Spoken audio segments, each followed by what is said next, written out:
유럽도 진짜 풍전등화입니다. 네. 내가 한 번도 얼굴도 못 본 사람들 3명, 4명 먹여 살리려고 야, 내가 버는 소득의 거의 반 가까이를 세금으로 낸다.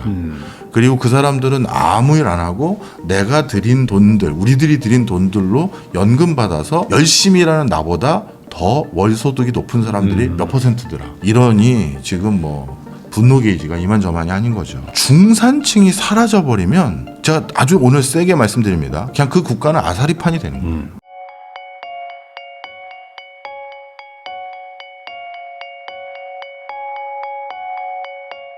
박정호 교수님하고 이야기 나누고 있는데요. 그러면은 결국에 이제 한국이 어부지리를 얻을 수 있다라고 얘기를 해주셨는데, 사실 우리나라 말고도 또 하나의 경제 아주 큰 권역이 또 유럽이 있지 않습니까? 네. 근데 유럽도 분명히 이제 당연히 경제 강국에다가 네. 기술력이 없는 것들도 아닌데, 맞습니다. 유럽의 상태가 별로 요즘 좋은 것 같지가 않아가지고 유럽은 지금 어떤 상태인가요? 유럽도 진짜 풍전등화입니다. 네. 일단 유럽이 그동안 진행해왔던 여러 가지 맥락이 거기는 상호 경쟁적이다라는 게 긍정적인 효과도 있지만 그 방향이 조금 잘못됐다는 표현은 그렇고요. 예측하지 못한 대로 흘러 들어갔을 땐 그 경쟁성으로 원래 일로 가야 되는데 네. 일로 가야 되는 걸 더 서로 경쟁하다 보니까 더 빨리 가게 돼요. 그 중에 하나 대표적인 게 복지 지출입니다. 유럽은 대부분 정치제도가 굉장히 선진화된 곳들이 많잖아요. 정치제도가 가장 선진화됐을 때 가장 쉽게 목격되는 징후가 연정입니다. 서로 다른 지향점을 가지고 있는 정당이 이번에는 우리가 서로 딜을 봐서 이렇게 해서 같이 국가를 운영해 보시죠. 그런 연정이라는 건 정말 정치 최고수들이 있을 때 가능한 거예요. 네. 우리나라도 예전에 연정이 많았어요.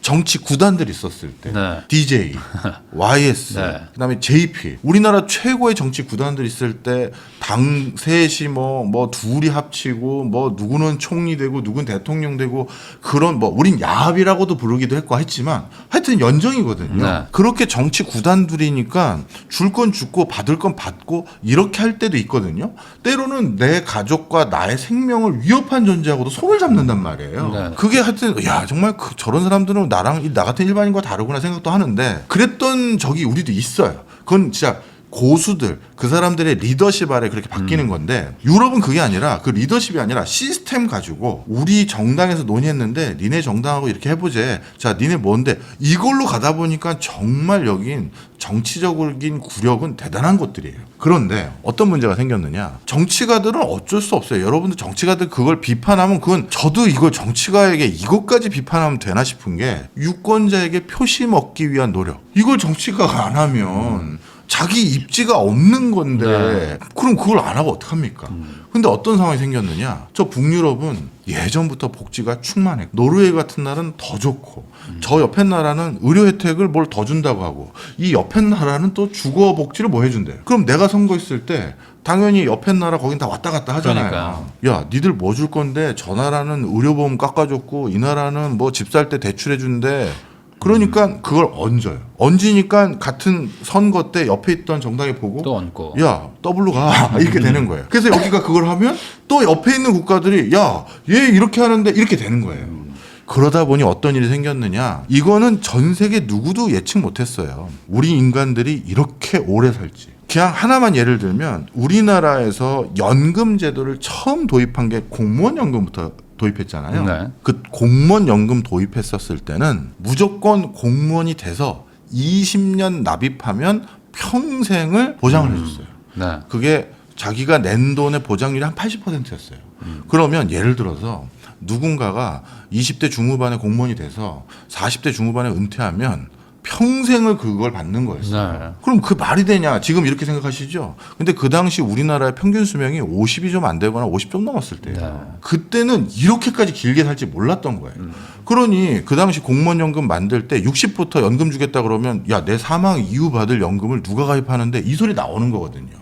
유럽도 비슷했습니다. 우리보다는 좀 잔존임이 길었지만. 그래서 누구도 예측하지 못한 상황이 됐기 때문에 연금 개혁으로 자꾸 이걸 뒤로 미루면서 주는 시점도 미루고 더 일할 수 있게 해드리고 해야 세대 간의 갈등도 덜하고 잔고도 두둑할 텐데 이놈의 선거 때문에 이 연금 개혁을 충실히 성공한 나라가 유럽 내에서도 손에 꼽혀요. 유럽 학자들이 오히려 한국 케이스에 깜짝 놀라요. 우리도 미흡했지만 우린 크게 3번 바꿨거든요. 네. 야, 이런 나라가 있어? 3번을 바꿨다고? 니넨 선거 없니? 이 소리가 나와요. 아, 우리도 선거 때문에 제대로는 못했어. 슬쩍슬쩍 바꿨어. 이 얘기만 한 거죠. 자, 바로 이러다 보니까 이제 프랑스 같은 경우로 대표되는 이런 국가 같은 경우는 내가 한 번도 얼굴도 못 본 사람들 3명, 4명 먹여 살리려고 야, 내가 버는 소득의 거의 반 가까이를 세금으로 낸다. 그리고 그 사람들은 아무 일 안 하고 내가 들인 돈들, 우리들이 들인 돈들로 연금 받아서 열심히 일하는 나보다 더 월소득이 높은 사람들이 몇 퍼센트더라. 이러니 지금 뭐 분노 게이지가 이만저만이 아닌 거죠. 이런 나라들이 정도의 차이만 있을 뿐이지 연금 개혁을 지금 프랑스와 같이 고민하고 있는 나라는 16개입니다. 근데 그 나라들이 결국에는 또 안 바뀌잖아요. 이게 결국에 선거가 또 영향을 주다 보니까 안 바뀌는 상태로 또 계속 가고. 네. 그러니까 또 젊은 층들은 또 불만이 더 고조되고. 네. 그러니까 이게 사회적 갈등까지 가는데 이게 어찌 보면 그래서 일각에서는 이제 민주주의가 이제 이 뭔가 좀 다한 게 아니냐 이런 식으로 가면은 해결이 안 될 것이다 뭐 이런 얘기도 있는데 이거 어떻게 해결 방법이 없는 거 아닙니까? 뭐 알아서들 선거에서 그런 걸 반영하지 말라고 하는 게 되냐 이거죠. 각자의 이해관계가 있는. 사실 우리는 또 권위주의적인 그 정부들을 살아왔잖아요. 네. 그러다 보니까 그게 가지고 있는 엄청난 문제점들을 또 우리는 또 알아요. 네. 그런데 민주주의를 하려니까 너무 시끄럽고 너무 싸움질만 하고 아무것도 진행되는 건 없고 그리고 이 갈짓자 행보 때문에 차라리 오른쪽으로 가던 길게 가던 아니면 왼쪽으로 길게 가던 쭉 끝까지 가보면 뭘 해도 될 텐데 이게 그렇죠. 맨날 이렇게 되니까 아무것도 안 되는 것 같아 보이지만 그래도 이 민주화된 국가들이 가지고 있는 제일 장점은 하방을 막는 거예요. 그런데 그 하방을 막는 거는 제대로 되고 있느냐 저한테 이걸 반문하시면 뭐 그거는 제가 여러 의견이 있습니다만 하여튼 원래 민주주의는 혁신이나 뭐 효율성 이걸로 평가하기보다는 하방을 막는 거다. 갑자기 우리 둘에게 네. 공권력이 어마어마한 뭐랄까요 인권 침해, 사유재산의 침해 이런 거를 단행하는 걸 막을 수 있는 사회 근저는 민주주의밖에 없어요. 그래서 그걸 지켜가려고 이걸 한 건데 지금 회의스럽게 보는 분들이 많아지는 것도 사실이긴 합니다. 근데 사실 이게 뭐 정답은 없는 거기 때문에 반대로 뭐 독재나 이런 거를 하게 되면 뭐 그런 게 해결은 되겠지만 반대로 더 큰 문제들도 생기는 거라서. 근데 이제 우리나라에서도 요즘 하도 뭐 오늘 부익남 채널에 온 거니까 부동산으로 말씀드리면 부동산도 지금 우리가 어떻게 보면 1970년대부터 지금까지 걸어온 그 외길이 부동산 정책도 철저히 공정, 민주 이거예요. 예전에 기억나시잖아요. 그 송파 지역은 원래 사람 사는 곳이 아닐 정도로 개발이 안 되었던 서울이 아닌 외곽 지역이었는데 거기 그냥 터잡고 살던 분들에게 여기 아파트 단지로 개발할 건데 당신들 때문에 개발 못하면 안 되니 저기 경기도 광주에 우리가 다시 살 수 있는 터전을 만들어 드렸으니 다 이사해라 해서 갔더니 터전은 아무것도 없고 네. 그래서 사람들 그냥 국가가 속여가지고 내쫓은 거거든요. 거기 오랫동안 살았던 원주민들. 그리고 예전에 재건축 재개발하려고 무허가 집들 국가가 뭐 집 지어줄 테니 나가라고 해서 저기 그 공항동 근처까지 내보내고 했는데 그 사람들은 법적 이해도가 떨어져서 그랬는데 알고 봤더니 등기부등본상 내 집이 아니었던 거예요. 그냥 살게만 해준 거지. 그러니까 나중에 또 그쪽 지역에 개발 이슈 생기니까 나 여기 20년 살았는데 무슨 소리냐. 여기 당신 집이 아니야. 이 땅이 당신 게 아니야. 이렇게 해서 또 뺏겼거든요. 그런 황당무계한 일들을 막아보자고 이렇게 한 거거든요. 그리고 개발하는데 주민 몇 %만 동의한다고 나 동의 없었는데 나보러 무조건 거기 따르라는 거냐. 이것도 싫어서 우리 재개발할 때도 동의율을 굉장히 올려놨어. 근데 이제 와서는 그것 때문에 또 공급이 한치가 안 되는 거예요. 그러면 그걸 또 다시 낮추자? 야, 그러면 누구에게는 난 내가 살 집을 가지고 그렇게 하고 싶지 않다고요. 라는 얘기를 하고 싶어도 그 경로가 차단되거나 할 수 없게 되는 걸 또 가게 되는 거거든요. 그래서 이게 꼭 뭐 남의 나라 불구경할 듯이 쳐다볼 게 아니라 지금이 그 상황이에요. 네. 근데 지금 하도 집값이 많이 오르니까 이렇게 얘기하시는 분들이 많아요.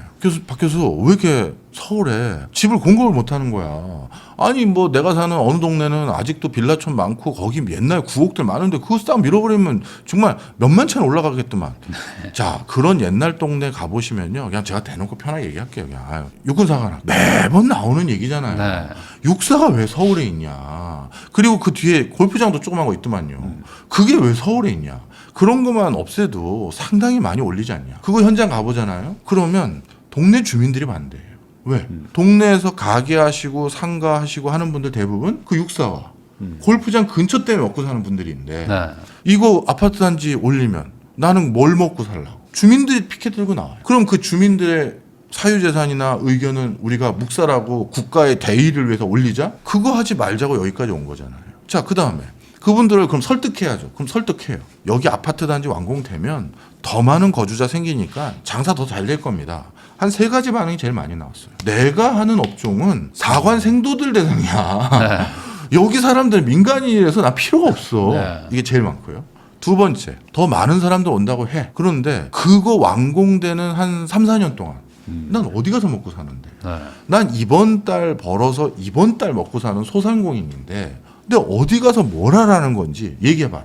할 얘기 없는 거죠. 그래서 이런 여러 가지들 이거 말고도 몇 개 더 있지만 개발이 그래서 서울 그러니까요. 안이 쉽지가 않아요. 꼭 왜 여기다 지어야 되냐 이런 얘기도 나오고 맞아요. 다른 데도 해라. 우리 동네 말고 다른 딴 데서 데로 해라. 해라. 근데 이게 어찌 보면 민주주의의 어떤 단점이라면 단점일 수도 있지만 반대로 이런 것들이 되기 때문에 말씀하신 대로 뭐 사유재산을 침해한다거나 옛날처럼 막 독재 국가에서 하던 그런 일들을 또 막을 수도 있는 거니까. 네. 그러면 결국에 지금 유럽 얘기하고 있었으니까 예. 유럽은 결국에 해결 못하고 그럼 이제 국가 경쟁력의 저하로 올 수 있지 않습니까? 이렇게 되면 부채는 네. 너무 커지고 이자 갚느라 이제 급급해지면 결국에 경쟁력 자체가 나빠져서 복지를 하다가 결국에 다 같이 못 살게 되는 거 아니냐? 근데 그거에 대해서 일반적인 국민들은 거기까지 생각은 못하니 정치인들이 뭔가 결단을 해줘야 된다 뭐 이런 얘기들을 하는데 그 표를 받아야 되는 정치인들이 그럼 결단을 어떻게 하냐 이거죠. 그 정치인들이 그 결단을 내릴 때 정치인들은 국민을 대리하기도 하고 대표하기도 하잖아요. 그런데 그 정치 기반이 다 달라요. 청년들을 대변해서 거기까지 올라간 정당, 네.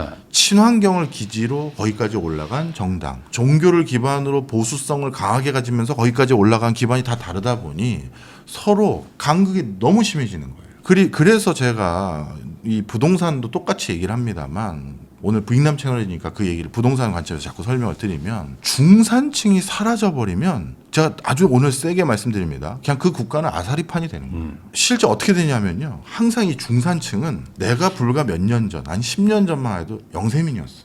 네. 아, 내가 저 사람들 마음 알지. 아, 이번엔 좀 배려합시다. 이 마음도 있어요. 근데 중산층은 조만간 나도 좀 중상층 또는 네. 상류층으로 갈 거거든요. 열심히 해서. 그러면 아니 내가 몇 년 뒤면 저기 갈 것 같은데 저걸 저렇게 누르면 나도 피해볼 것 같은데 그래서 그것도 또 배려하는 거예요. 그래서 이 사람들이 그냥 스윙 보터 이런 게 아니라 네. 사회적인 완충작용으로서의 굉장한 힘을 발휘해요. 그러다 보니 정치 세력들도 양극단으로 못 가죠. 이 중산층이라는 게 원래 소득 분포가 정교 분포상에 있어야 되잖아요. 그러니까 여기 군집이 제일 많으니 극단적으로 일로 가고 극단적으로 일로 갔다가 표심 다 잃어버리니 자꾸 가운데 붙어서 협상하기도 쉬워지는 거예요. 그런데 중산층이 붕괴됐다? 점점 낮아지고 부유층들은 부유층대로 가고 서민들은 서민층대로 가면 이제는 이쪽 사람이 이쪽 정당 얘기 누가 들어보자고 한마디를 그렇죠. 하면 이쪽 유권자들이 쟤 그렇죠. 뭐야? 우리 정당에서 쟤 축출해. 뭐 요즘 뭐 별의별 용어 있잖아. 뭐 수박이다, 뭐다, 네. 뭐 예전에 우리 세대 때는 뿌락지다, 뭐 이렇게 하고 이렇게 한 상황이 되니 내부에서 저쪽 얘기도 좀 들어보고 우리 싸움 좀 그만합시다. 얘기하고 싶은 사람 할 많아요. 수가 없네. 네. 정말 많아요. 그런데 박 교수, 우리 쪽에서 이것 좀 얘기해줘. 처음에 저 섭외할 때는 국회에서 포럼한다고 해서 예 의원님 찾아뵙겠습니다. 가죠. 근데 갑자기 중간에 논조가 바뀌어요. 이번에 좀 미안한데 내가 이런 얘기 안 하려고 그랬는데 좀 세게 얘기해줘야 될 것 같아. 이번에 우리 당에서 좀 윗분들이 오시는데 이렇게 메시지를 좀 투명하게 하자는 식으로 얘기하더라고. 네, 투명하고. 메시지를 선명성 있게 투명하게 해달라는 부탁이 있었네. 그럼 의원님 저는 맞지 않은 것 같습니다. 내가 박 교수가 고사할 것 같았어요. 미안해요. 네. 지금은 이렇게 돼버렸어요. 그러니까요. 내부에는 이쪽하고 얘기도 좀 나누자는 사람들 의외도 있는데 그 얘기 잘못했다가는 그러니까 이게 점점 더 이제 뭐 너 우리 편이야 뭐 저 적군이야 뭐 이런 식으로 가버리니까 이제 대화 자체가 안 되고 그러면 결국에 51%를 얻기 위해서 나머지 49%를 괴롭히는 뭐 이런 방향으로 점점 더 정치가 가는 거 아니겠습니까?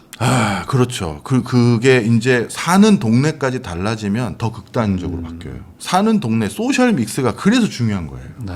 예를 들어서 우리 동네는 전부 소득분위로 상위 10% 이상만 사는 동네가 돼버렸다. 그럼 그 국회의원은 하위 50% 이하를 대변하는 순간 쟤는 우리 다음번 공청 주면 안 되겠는데 이렇게 되는 거고 또 하위 뭐 20-30% 대상들이 주로 사는 동네 국회의원은 저 그래도 기업가들도 좀 고려를 해야지 그 사람들이 투자를 더 해야 우리 일자리도 생기는 거 아닙니까? 이런 소리 잘못했다가는 난리가 나는 거예요. 심지어 더 극단적인 상황도 봤어요. 어느 지자체인데 여기는 재개발 재건축의 이슈가 좀 있어요. 그래서 그거 잘하면 서울의 중급지 이상으로 발돋움할 수 있는 좋은 정주 여건과 교통 여건과 네. 가지고 있는 곳이에요. 그런데 그 국회의원은 생각이 별로 없어요. 왠지 감옥이죠. 네. 네. 되면은 내가 안 뽑힐 수도 있으니까. 안 뽑히는 거예요. 여기가 새 아파트 단지가 들어서서 견실한 소득 가진 대부분 그런데 청약 넣고 중도금 계속 갚아갈 수 있는 사람들은 좋은 직장 다니는 뭐 맞벌이 부부들이잖아요. 그러면 꼭 나를 지지한다는 보장이 없거든요. 그러니 그런 동네에서 터줏대감 노릇을 하려면 재건축 재개발하면 안 되는 거예요. 네. 그러니 이게 정말 하여튼 저는 좋게 표현하겠습니다. 너무 또 강하게 얘기하고 싶진 않고요. 중산층 붕괴로 사는 동네가 잘 사는 사람 동네, 못 사는 사람 동네 그렇게 되는 순간 타협의 정치, 상생의 정치, 대화의 정치는 사라지고 그리고 양쪽 진영 모두 다 피해를 봅니다. 재개발, 재건축 안 된 동네가 무조건 낙화된다는 건 아니지만 뭔가 리뉴얼을 해서 새로운 여기 뭔가 사람들을 유입하는 거에 관심 없어지면 그것도 문제고 그러면 잘 사는 동네는 무슨 피해를 입나요? 대한민국을 제가 최고 위대하다고 평가하는 외국인들에게 들은 모든 내용은 밤 11시든 12시든 아빠 저 길 건너 편의점에 뭐 과자 하나 사가고 갔다 올게요. 갔다 와. 네. 그럴 수 있는 전 세계 몇 안 남은 나라. 네. 치안이 유지가 되는 거죠. 그렇죠. 왜 치안이 유지했느냐? 나도 내 꿈이 있고 이 나라에서 한번 해보고 싶은데 그런 기대감이 있기 때문에 극단적인 범죄나 이런 거 안 생기는 거예요. 근데 이렇게 사회가 반목이 커지면 모르죠. 우리도 뭐 나중에 어떤 일이 생길지. 그러니까 그런 것들까지 고려하면 결국에 지금 유럽의 모습이 어찌 보면 그 정치적인 선진화가 지금 부작용들로 나오고 있는 거일 수도 있는데 유럽의 어떤 그 경쟁력 자체는 지금보다 좀 안 좋아질 것 같고 그럼 반대로 얘기하면은 한국에게는 유럽은 좀 경쟁 상대라고 보기는 좀 어려운 걸까요? 왜냐면 지금 뭐 자동차 회사들도 주가가 엄청 많이 빠졌더라고요. 맞습니다. 유럽 쪽에. 유럽은 한국을 경쟁 상대가 아니라 한국과 뭘 같이 하고 싶어요. 왜냐하면 본인들의 역사를 또 반추해 보면 미국에게 끌려다니고 싶어 하지 않거든요. 나토라는 거 만들 때 그 나토를 국방만 아니라 에너지도 거기 넣고 경제도 거기 좀 넣고 싶어 했던 게 미국의 목소리가 꽤 있었어요. 그런데 그걸 나토를 국방으로만 한정지었던 게 미국의 해구산과 미국 군인들이 유럽 각지에 와서 우리를 대신 지켜주는 거, 그러니까 수혈만 받고 싶은 거예요. 네. 그런데 그럼 나머지 에너지라든가 그 다음에 경제는 왜 안 붙였느냐? 그랬다가 미국에 다 끌려가는 거잖아요. 국방부터 경제까지. 그래서 유럽 애들이 선택한 에너지 수급처가 어디였습니까? 러시아예요. 네. 중동도 아니라 러시아예요. 그게 미국한테도 우린 러시아랑 또 이거 있는데 야 니네 러시아 석유 계속 쓰지 마. 중동 거 우리 쓰라고. 그럼 생각해볼게 하면서 뻗뛸 수가 있는 거란 말이에요. 바로 그런 스윙보터 역할을 본인들이 하고 싶어 하는데 지금 이렇게 경제가 안 좋아지니 이거 이제 미국이 시키는 대로 다 끌려가야 되는 거 아닌가 그 걱정을 많이 하고 있는 상황인데 본인들이 가지고 있지 않은 걸 상생할 수 있는 겁 안 나는 친구. 겁 안 나거든요. 우린 패권을 노리는 나라는 아니니까. 우리나라가 그렇게 외국 그 국가들한테 참 그 편하게 다가가는 나라. 네. 겁이 안 나. 뭐 아무거나 침략하는 나라도 아니고 그냥 지키기 바빠 우리. 네, 돈만 맞아요. 벌면 돼 우리는. 돈만 그냥. 벌면 돼. 우린 또 가격도 잘 맞춰주거든요. 빨리. 네, 유럽이 이제 다 IT화되고 AI화되고 전자동화해야 되는데 반도체 수급할 때 중국 거 썼다가 미국에 된설이 맞을 거고 또 미국의 반도체 생태계 새로 구축하는 거에 거기 들어간다. 야 그러면 천연가스도 미국 거 쓰고 반도체도 미국 거 쓰고 해구산도 미국 거 빌린다. 아니거든요. 한국 반도체 우리랑 뭘 같이 해보자. 2차 전지 한국 같이 해보자. 야 배도 같이 만들어보자. 지금 그럴 수 있는 여지가 많아요. 그래서 유럽은 상대적으로 한국에 대한 우호적인 분위기가 꽤 높아지고 있어요. 유럽이 중국하고 좀 이렇게 친하게 지냈었던 것도 약간 그런 개념이었던 건가요? 그것도 있는데 비즈니스 파트에서는 이 비즈니스가 무서워요. 와 비즈니스는 그냥 더 이득만 되면 손 잡는 거예요. 그리고 제가 만난 이건 제가 제 이름 걸고 맹세하면서 말씀드릴 수 있습니다. 저는 뭐 우리 저기 부익남님이 전에 근무했던 삼성하고도 일 많이 하고 뭐 우리나라 웬만한 기업들하고도 일 많이 하지만 모든 그 오너 빼고요. 모두 오너 빼고 월급쟁이 CEO들 그리고 임원들 3, 4년 뒤를 보고 일한다? 거짓말입니다. 당장 이번 연도 네. 목표 맞춰야 되고 그렇죠. 이익하고 매출 맞춰야 되고 내년까지 고려하면 그래야 내 임기거든요. 네. 그게 끝이에요. 그래서 중국과 예를 들어서 유럽이 이렇게 같이 많은 것들을 같이 했던 게 결국 미국을 견제하기 위한 포석이냐. 어느 기업가도 나라 걱정하고 정치 걱정하고 중장기적인 어떤 큰 국제 정세를 고민하면서 일하는데 없습니다. 그냥 중국이 우리 중국에 공장 지어서 거기에서 생산해서 부품 유럽으로 다시 가져가면 너희 폭스바겐 차들도 우리가 대거 많이 사줄게. 그럼 내년부터 매출 오르겠는데 야 가자. 이거예요. 그래서 기업가들의 행보는 큰 틀에서 볼 수는 없다. 이렇게 보시면 되겠습니다. 그러면 교수님께서 이번에 또 책을 내셨는데 경제 인력 365라고. 네. 근데 이런 책들은 그러면은 어떤 의미로 이제 출간하신 겁니까? 예, 이런 이걸 사회가 지금 아주 책이라고 해야 될지 뭐라고 해야 될지 좀 애매한 게요. 진짜 인력, 달력을 냈습니다. 네네. 이게 이제 스프링이 있잖아요. 그래서 인력이라서 이렇게 넘기면 되는 거죠. 세워서 이렇게 놓고 이렇게 하나씩 넘기면 진짜 인력이에요. 몇 날 며칠 이게 다 나와 있어요. 이 책을 냈던 이유가 너무 상황이 급변하잖아요. 네. 그러다 보니까 매일매일 꼭 하시는 일이 뭐든 간에 경제를 머릿속에 좀 염두에 두셨으면 좋겠다. 오늘 하루도 내가 경제 관념 속에서 경제적인 어떤 마인드 속에서 하루를 살아야지. 그래서 그런 게 좀 필요한 시점이 된 것 같아요. 불확실성이 너무 높고 네. 그리고 이제는 전 국민이 이제 월급 가지고 안 되니까 다 투자하잖아요. 근데 투자하는데도 많은 지침이 필요해요. 이렇게 불확실성이 높을 때는. 그래서 경제적으로 커다란 역사적 변곡점이 있었던 그날의 사건 그거 넣거나 아니면 투자의 정말 대가들 고수들 아니면 노벨 경제학상 받던 이런 석학들이 경제나 투자에 한마디 해주신 조언들 이런 것들을 전부 다 같이 넣었어요. 그러니까 예를 들어 이번에 막 급락했던 이런 때 보면은 네. 사실 내가 아무리 원칙을 가지고 있다고 하더라도 갑자기 막 흔들리는데 그렇죠. 그럴 때 이런 얘기들을 한 번씩 보면서 그렇죠. 아 예전에도 이런 일이 있었고 네. 아 내가 이런 원칙을 다시 한번 지켜야겠다 이렇게 좀 상기할 수 있게 예. 아 그런 어떤 좀 흔들리지 않는 그런 좀 매일매일 나한테 어떤 그 지식을 얻을 수 있게 좀 그런 취지로 만드셨다는 맞습니다. 거죠. 예를 들어서 2008년 뭐 예를 들어서 이게 어느 요일을 딱 이렇게 펴보면 2008년 글로벌 금융위기 때 어떤 상황이었는지 뭐 그날 그냥 뭐 오늘 날짜 여기 메모하셔도 되고 하는데 아 맞아 이때는 이랬네 아 그렇다면 갑자기 폭락한다고 다 던질 건 아니구만 뭐 이렇게 할 수도 있고 그 밑에 오늘의 한마디도 썼어요. 작은 균열이 거대한 댐을 무너뜨린다. 이건 별거 아니었나요? 이런 것도 한번 보면서 네. 이제 양쪽에서 네. 아 이게 그러면 사라는 건지 팔라는 건지 애매하긴 하지만 네. 이런 것도 이제 보면서 이제 좀 그 다시 한번 좀 흔들리는 마음을 좀 다잡아라 네. 그런 의도로 또 만드셨다는 네. 거 그런 것도 또 얘기를 해주셨습니다.